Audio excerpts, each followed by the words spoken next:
Cae la tarde y en un rincón de la ciudad, en un pequeño jardín, alguien cuenta una historia, reflexiona en voz baja o conversa, paseándose bajo los árboles.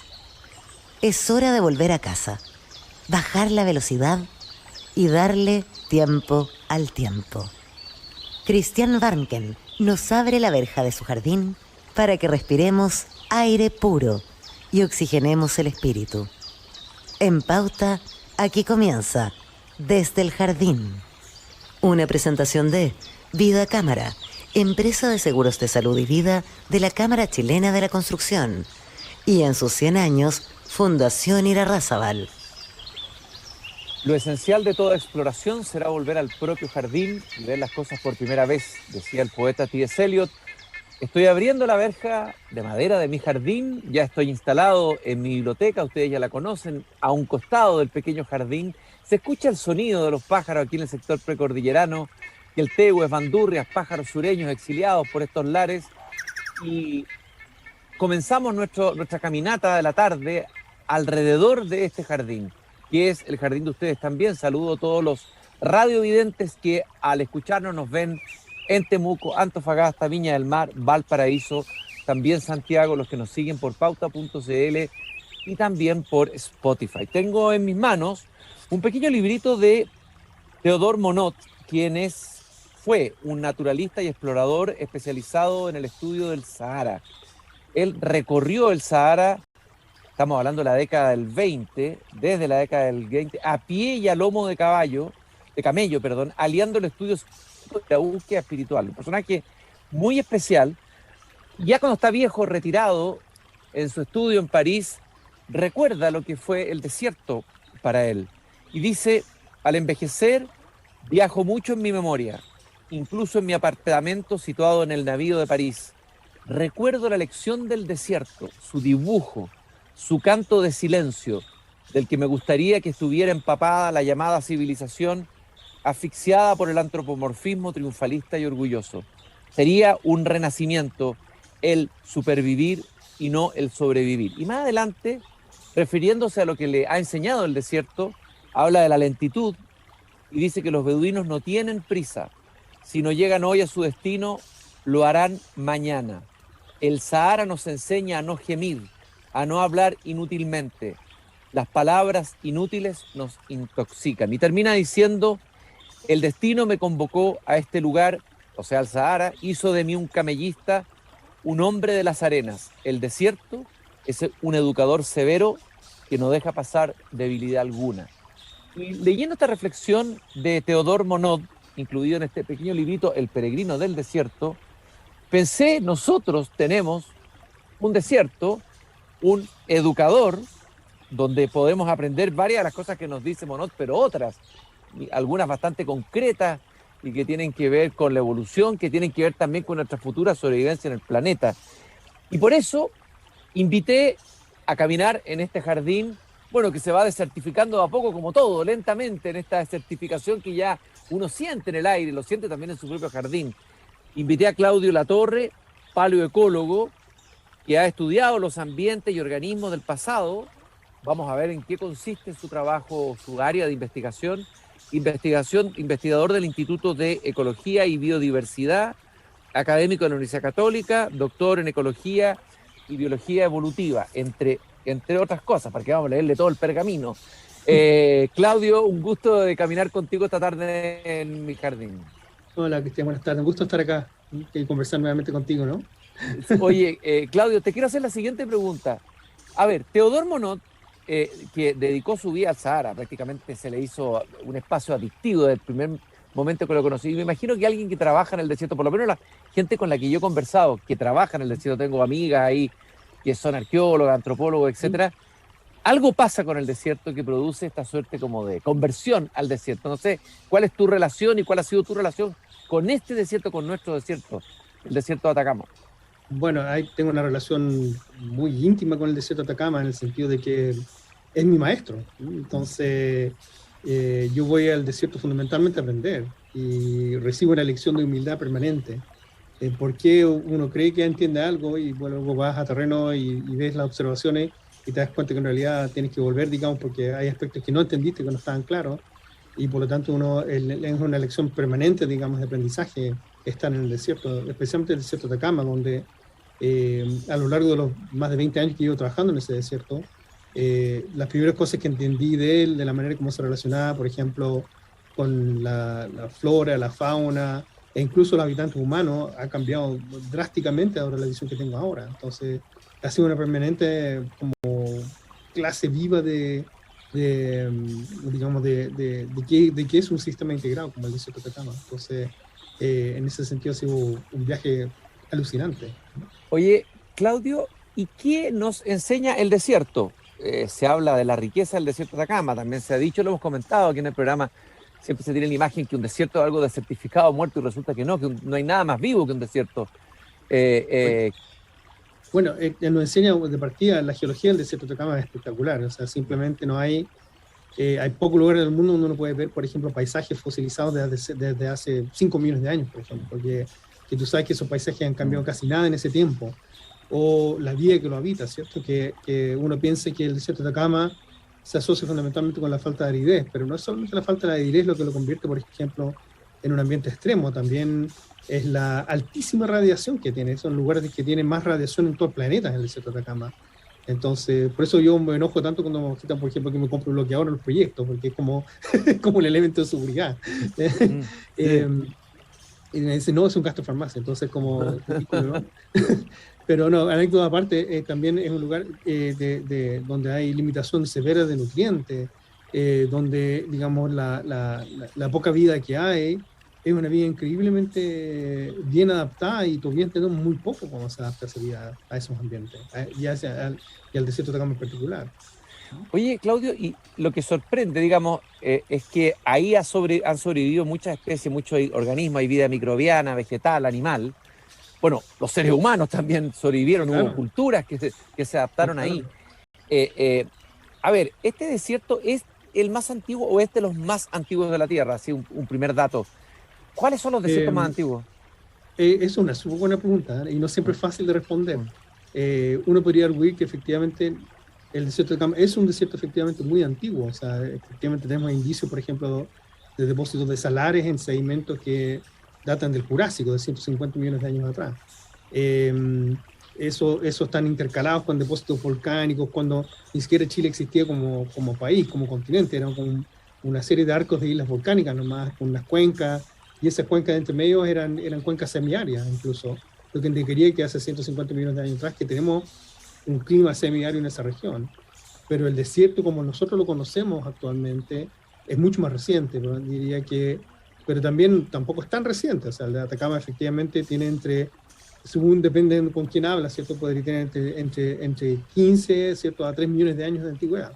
Entonces, y hay múltiples narrativas y distintas hipótesis, digamos, en el mundo geológico que expliquen el origen del desierto de Atacama como tal, digamos. ¿Cuál es tu trabajo de paleoecólogo? Para quien no conoce tu trayectoria, no ha escuchado otra conversación contigo, ¿qué es lo que es la paleoecología? ¿Y qué La es lo específico paleoecología que tú es haces? una rama interdisciplinaria, yo diría, que combina aspectos de la biología con la climatología, con la geología, con la geociencia en general, para tratar de reconstruir los ambientes del pasado, o sea, los ecosistemas básicamente del pasado, ¿cierto? Tratamos de hacer una reconstrucción lo más completa posible de cómo se puede haber existido los ecosistemas a través del tiempo, o sea, y a través de eso entender cómo evoluciona el organismo a la escala de miles a millones de años. Entonces, eso es como lo que hace un paleoecólogo propiamente tal. Y es un poco distinto a un paleontólogo, ¿cierto? Un paleontólogo es una persona que identifica animales, plantas en el registro geológico, pero la identificación luego se utiliza para hacer una historia evolutiva, pero no está tan enfocado en la reconstrucción ambiental, que es lo que trabaja más el paleoecólogo. Entonces el paleoecólogo trata de entender más el contexto en que se formó ese organismo y en qué contexto vivió también, digamos, cómo se relacionaba con su ambiente. ¿Hay algún ejemplo que pudieras dar de algunos organismos y su capacidad de resiliencia, de sobrevivencia y la relación con su ambiente? ¿Algún ejemplo que puedan ser ilustrativos, significativos, interesantes de relevar en tu investigación? Hay muchos ejemplos. Me imagino, claro. Uno podría dar, por ejemplo, hay organismos que son tremendamente resilientes, ¿cierto? Por ejemplo, en los mismos estudios que nosotros hemos hecho, tratando de entender la evolución paleoambiental del desierto de Atacama en los últimos milenios, nos ha demostrado, por ejemplo, que hay grandes cambios climáticos que ocurren naturalmente en el desierto, pero que hay un grupo de plantas que son particularmente resilientes a esos cambios, mientras que otros grupos van y vienen. Entonces, hay una especie de comunidad permanente o semipermanente que está tremendamente bien adaptada a ese ambiente y de cuando en cuando, ¿cierto?, es invadida por otros individuos que vienen de otras partes, como otros migrantes, por así decirlo. Se ha dicho que, o sea, leí la otra vez, creo que un artículo que tú también escribiste, una carta, no estoy seguro, de que de alguna manera el desierto de Atacama es un experimento natural Claro. natural a gran escala. ¿En qué sentido es un experimento natural? En un experimento laboratorio, ¿cierto? La gracia es que uno puede controlar todas las variables, ¿cierto? Entonces uno tiene la variable de temperatura, la variable de precipitación, puedes agregar nutrientes, tú controlas básicamente que puedes tener controles, pero y eso generalmente es muy difícil de hacer en la naturaleza. En la naturaleza ponderan muchísimos factores distintos, pero hay cosas que son increíblemente, que se comportan muy bien, de manera muy ordenada en el desierto, aunque no lo pensara. Entre ellos, por ejemplo, hay gradientes de temperatura que son muy predecibles, hay gradientes de precipitación que son muy predecibles.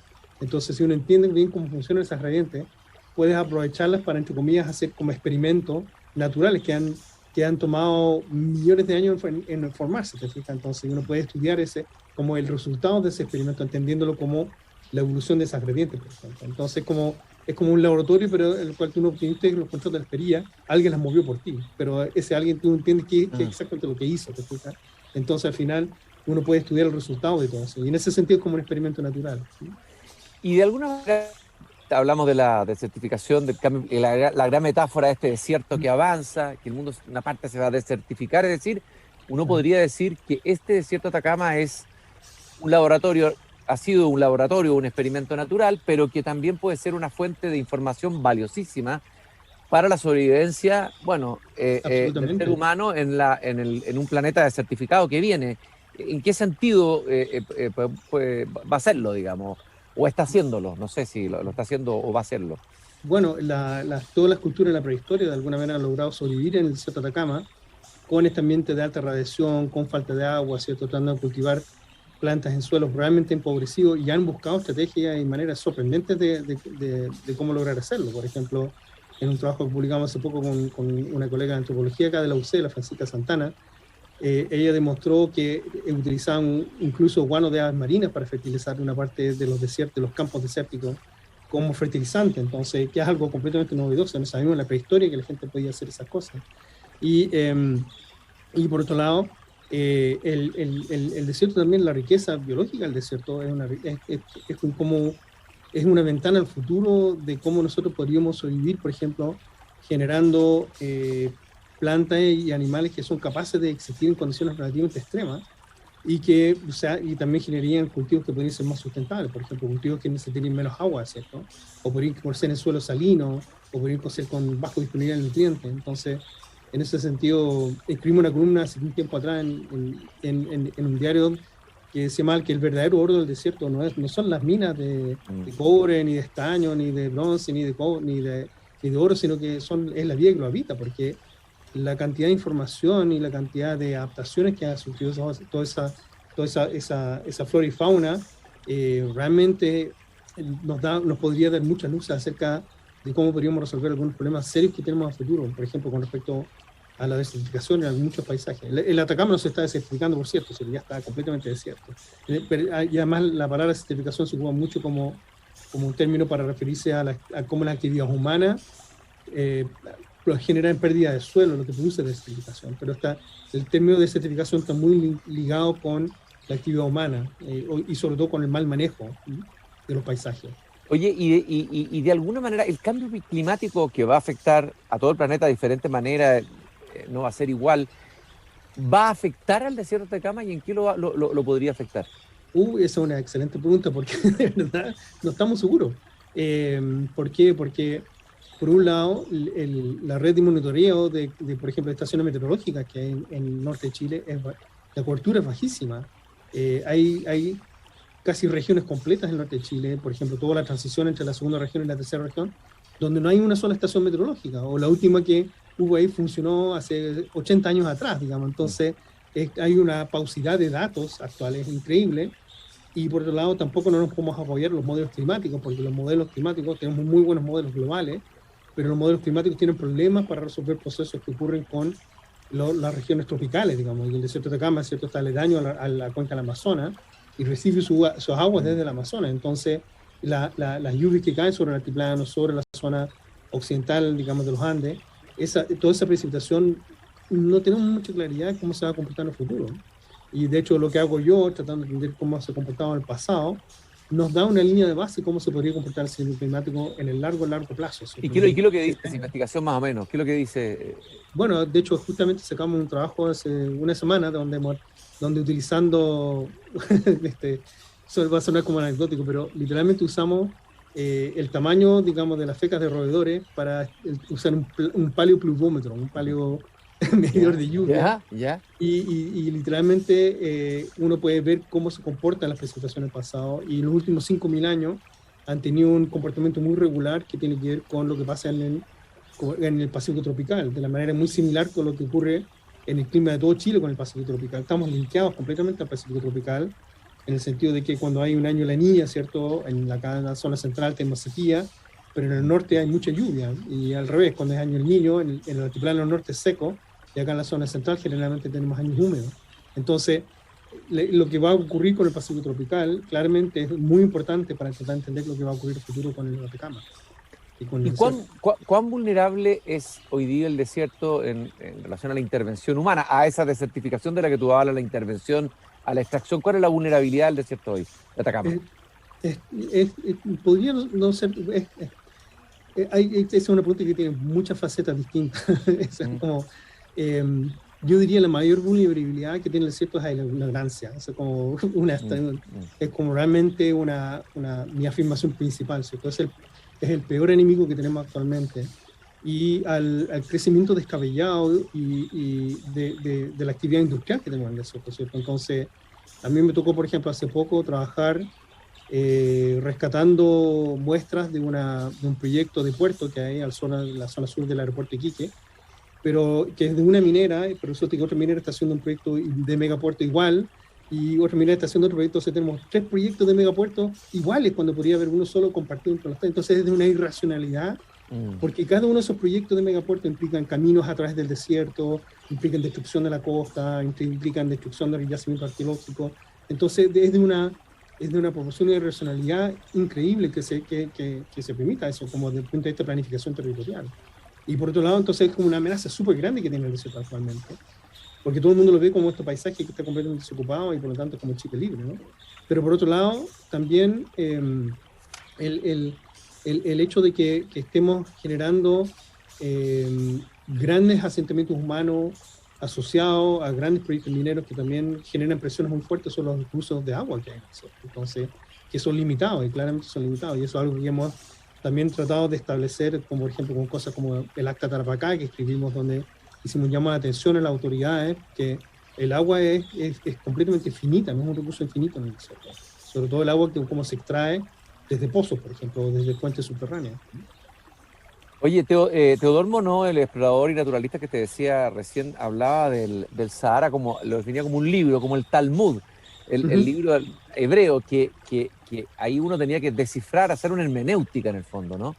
En el fondo tú te dedicas a leer el desierto, o sea, el desierto para ti es un libro que tienes que leer y hacer interpretaciones, ¿no? Completamente, pero hay que saber hablar el idioma del desierto, por así decirlo, ¿no? ¿Y cómo se aprende? ¿Cómo se aprende el idioma del desierto? A ver. Bueno, con una mente muy inquisitiva, con preguntas permanentes, digamos. Yo cada vez que voy a terreno, en esos terrenos estoy pensando, bueno, ¿y cómo puede ocurrir eso? ¿Cómo se formó esto? ¿O qué por el catillado que se generara esto? Entonces, de hecho, como que de cada terreno que hago, como que sale un proyecto en sí, digamos, tratando de entender cómo podríamos aprender más acerca de lo que está pasando en el paisaje. Entonces, pero por un lado necesitas una mente muy inquisitiva que hace muchas preguntas, y por otro lado tienes que tener la disciplina como para llevar a cabo y generar una investigación rigurosa con respecto a esas preguntas. Y en el fondo eso es una diferencia súper importante, porque requiere tiempo, no es algo instantáneo, digamos, aprender este idioma de hablar de, digamos, y conversar con el desierto de Atacama, ¿no? Y el paleoecólogo, tú decías que se cruzan de esta disciplina, ¿trabaja solo, trabaja en equipo? ¿Dónde trabaja? O sea, ¿cuál es el mundo? ¿O es algo tan específico y particular, digamos? ¿Cuál es la razón de la paleoecología en Chile, digamos?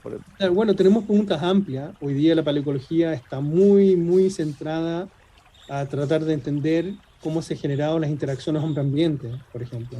Entonces trabajamos mucho con arqueólogos, ¿cierto? Porque yo cuando entré, por ejemplo, estos son los aprendizajes de humildad que uno va asimilando a través del tiempo.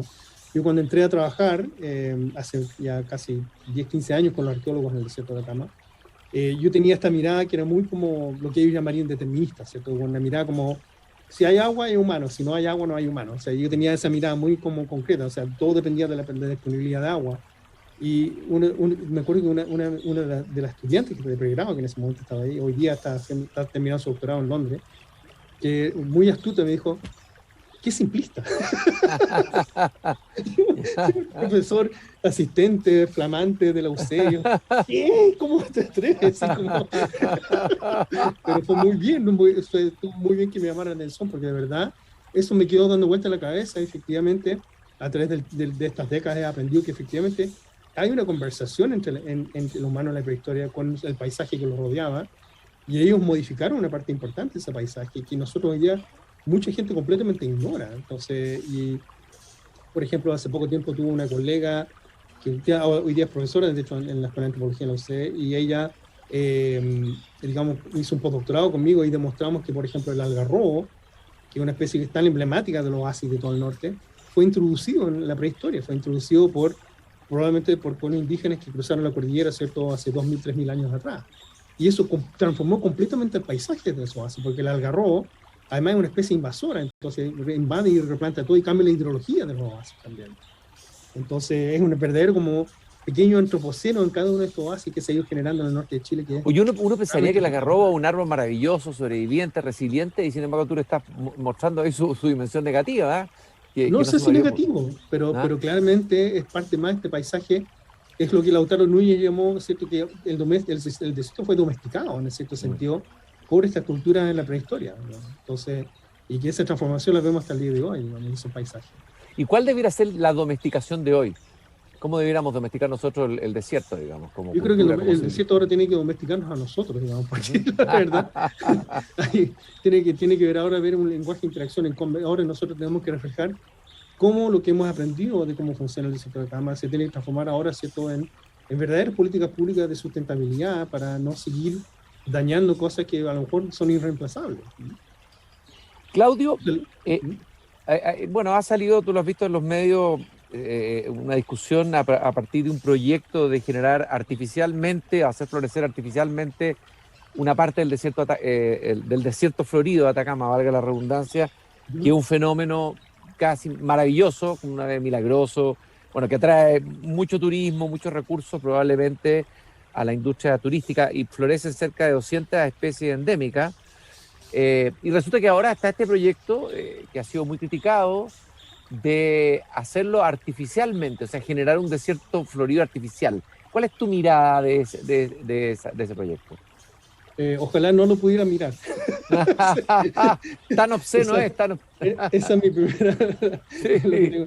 No, la verdad, bromas aparte, es preocupante, porque en realidad eso es como entender el fenómeno del desierto florido solamente desde el punto de vista como de la disponibilidad hídrica, y el desierto florido es algo mucho más complejo que eso. Entonces, es lo que, cuando uno entiende parcialmente un fenómeno natural y cree que tiene la solución a todo, digamos, y sobre todo porque el fin y al cabo de esta política, que tengo entendido viene directamente de la presidencia de la República, ¿cierto?, un delegado presidencial que generó este proyecto, digamos. Un delegado experto en desiertos floridos artificiales. Claro, exacto. Pero en el fondo lo complicado es que cuando uno entiende una parte nomás del fenómeno y cree tener la respuesta a todo, eso es lo que nosotros llamamos pseudociencia. Eso no es un esfuerzo científico, porque no hay una preocupación verdadera por entender todo el fenómeno que hay detrás, ¿cierto? Solamente uno cree que con resolver el problema hidrológico que tiene, ¿cierto? El riego, vas a transformar y vas a tener desierto florido 2 años, cuando nosotros probablemente sabemos que lo único que va a generar con eso es que vas a destruir el desierto florido. ¿Por qué? Porque las plantas del desierto florido están adaptadas muy bien, ¿cierto?, a la escasez de agua, precisamente.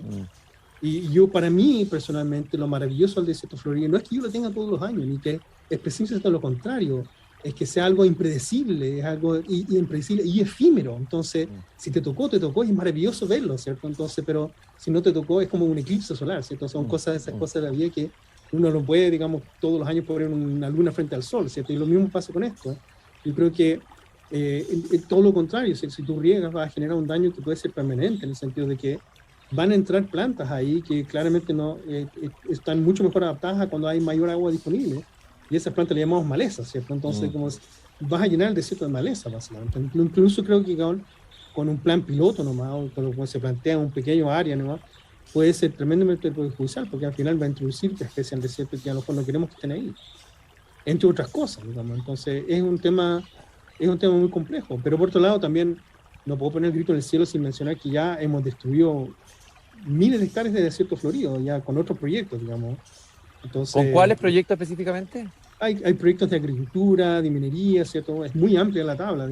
Y también hay que recordar que cuando uno habla del desierto florido, como tradicional que manejan o que conocemos la mayor parte de los chilenos, es generalmente una zona muy acotada que existe entre Vallenar y Copiapó, ¿cierto? Que es un paisaje que digamos que viene con las lluvias de invierno. Cuando hay lluvias de invierno ahí, o lluvias de primavera, es lo que podría gatillar esta explosión de flores en el campo, ¿cierto? Pero también hay otros desiertos floridos. Hay desiertos floridos, por ejemplo, en la costa norte, en Antofagasta, en Iquique, donde a veces también tiene lluvias que, digamos, que caen. Por ejemplo, en 2015 hubo un evento que causó el famoso aluvión de Chañaral, por ejemplo. Pero ese evento también generó un desierto florido en toda la costa del norte, que fue espectacular. Al interior también, a veces cuando hay muy, muy lluviosa, también se llena de flores del paisaje. Entonces, hay muchos desiertos floridos en el país y a veces conocemos muy poco de esa diversidad también. Entonces, ya uno como paleocólogo le ha tocado ir, porque los trabajos de terreno me han llevado a todas esas partes, digamos, le ha tocado ir viendo, digamos, todas esas cosas en sitio. Y Claudio, ¿cuáles tú crees que son los temas, por decirlo así, más de futuro o de posibilidad o de lo que algún sueño desde la paleoecología a desarrollar en Chile? Me parece que es un área interesantísima de desarrollo, así como se habla del desarrollo de la astronomía, pero me parece, por lo que tú estás contando y lo que estás diciendo y con ese desierto, que la paleoecología debiera tener un gran futuro como desarrollo de la ciencia. Yo creo que lo interesante es que si uno realmente quisiera potenciar el turismo en la zona, ¿cierto? Lo que hay que generar es información acerca de la evolución del paisaje de la zona, ¿cierto? Entonces, y también el desierto florido. Entonces, en vez de invertir los recursos en un experimento pseudocientífico, ¿por qué no se invierte indirectamente en la investigación científica para entender mejor la época de floración de estas plantas? ¿Por qué nosotros hay cosas que todavía no sabemos del desierto florido? O sea, ¿por qué algunos años florecen algunas plantas y otros años florecen otras? Entonces, esas son cosas que desconocemos. Entonces, también podemos utilizar herramientas nuevas, espectaculares que hay, por ejemplo, como el ADN ambiental, ¿cierto? Que es tomar muestras del suelo mismo y pasarla a través de un secuenciador y ver por el genoma de las plantas qué es lo que hay y ver la diversidad de esa manera, ¿cierto? Esas son cosas que hemos hecho también en otras regiones del Atacama. Entonces, hay muchísima investigación científica que se puede llevar a cabo. Podríamos hacer un verdadero observatorio terrestre en el desierto de Atacama, tratando de entender la evolución del desierto, ¿cierto? Como un sistema integrado que involucra no solamente la fauna y la flora que lo habitan y los microorganismos, sino que también la evolución del sistema costero marino, también la evolución, digamos, de los Andes, de la cordillera de los Andes, como una especie de verdadero instituto de geología y ciencia y física y química, todo integrado en una sola cosa, tratando de entender qué es lo que es realmente el desierto de Atacama. Eso sería como un sueño. Sería un gran proyecto, pues, un gran proyecto de futuro, no cabe duda. Bueno, Claudio Latorre es paleoecólogo y ustedes tienen que saber que además ganó un premio muy importante que se le dice que es el Nobel, el Nobel del Desierto, que es el premio de la Sociedad de Geología de Estados Unidos. Y además eres hijo de 2 científicos que son premios nacionales, o sea, la ciencia te sale por los poros, por los genes, por todos lados. Sí, la vocación. Bueno, así es, de un científico de estirpe. Un científico de estirpe. Claudio, yo te agradezco muchísimo este paseo por mi jardín Y este paseo también por ese jardín que es el desierto, porque el desierto también es, de alguna manera, un jardín Hermoso. Que todo el hermoso, mundo debería misterioso, conocer. lleno de gratuidad, lleno de don, que querer intervenirlo desde el voluntarismo humano revela el viejo pecado de los que plantean los griegos, la hubris, la desmesura, uno de los pecados de nuestra modernidad. Muchas gracias, Claudio, por haber conversado conmigo esta tarde aquí en el jardín. Muchísimas gracias, Cristian, por la invitación. Fue un placer para mí hablar de estos temas. Y nosotros vamos a cerrar la verja de madera de este jardín. Nos encontramos mañana nuevamente aquí en pauta.cl, también en Spotify. Hasta mañana.